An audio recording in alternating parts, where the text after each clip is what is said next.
नमस्कार मित्रांनो, सोमजाई माता तीर्थयात्रेमध्ये मी सुषमा आपलं सहर्ष स्वागत करत आहे। आज आपण पाहणार आहोत उज्जैन यात्रेतील यात्रेकरूंचे अनुभव। चला तर ऐकू।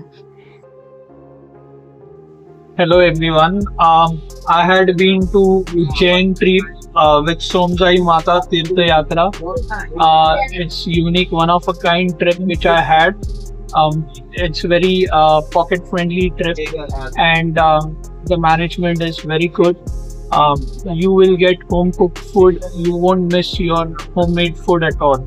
So please be part of this experience. Thank you. नाव प्रमिला प्रभाकर बांधल, राहणार निगडोली। ही समजाय माता ट्रिप खूप छान आहे। जेवणाची सोय अगदी उत्तम होती, राहण्या पिण्याची सोय पण उत्तम। आम्ही आभारी आहोत। जयश्री पांडुरंग बोरले। आम्हाला या टूर मध्ये येऊन शिनी खूप म्हणजे असे सगळं काय म्हणजे बघायला भेटलं।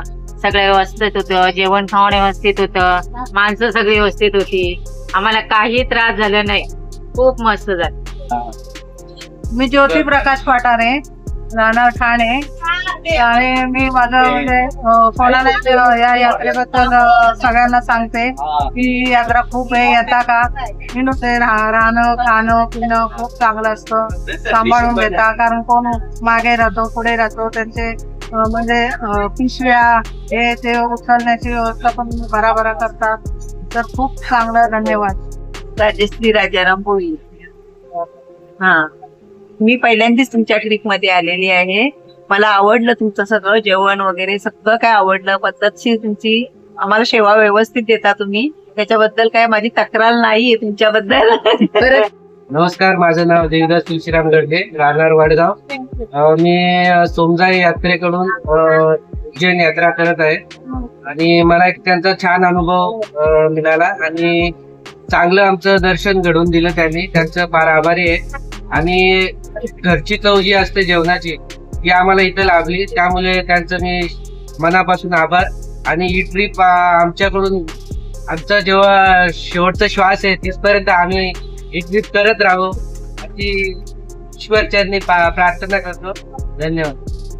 नमस्कार, मी अल्पेश अशोक फडके, राहणार पनवेल। कर्जतवरून जी सोमजाई यात्रा भरवतात यात्रेसाठी, म्हणजे 12 ज्योतिर्लिंगामध्ये 2 ज्योतिर्लिंग आहेत।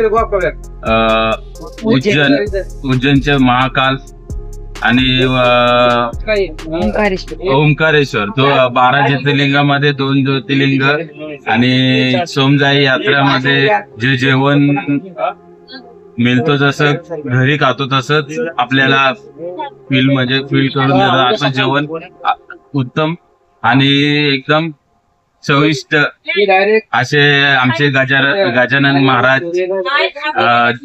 जेवणे आहेत, ते आपल्या रायगडमध्ये नाही भेटू शकत। रायगड ठाण्यामध्ये असे कुक आहेत ते, आणि त्यांची चव म्हणजे आपल्या घरच्या सारखी चव आहे।